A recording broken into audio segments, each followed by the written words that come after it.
चिड़े पोखरिया चनाए बाबू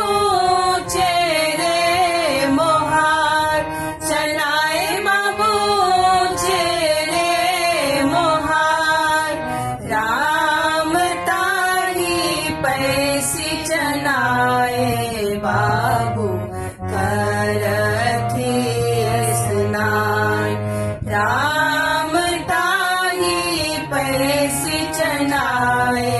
बाबू करथी स्नान उजरही धोती चनाए बाबू जरही पाग चनाए बाबू जरही पाग राम जर जनेऊ चनाए बाबू करथी स्नान राम जर जनेऊ चनाए बाबू करथी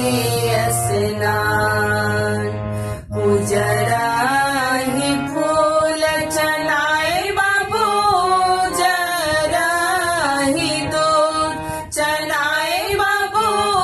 जरही दूध राम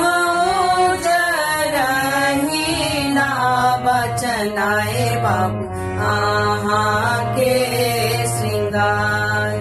राम जरही नाव चनाए बाबू आहा के श्रृंगार राम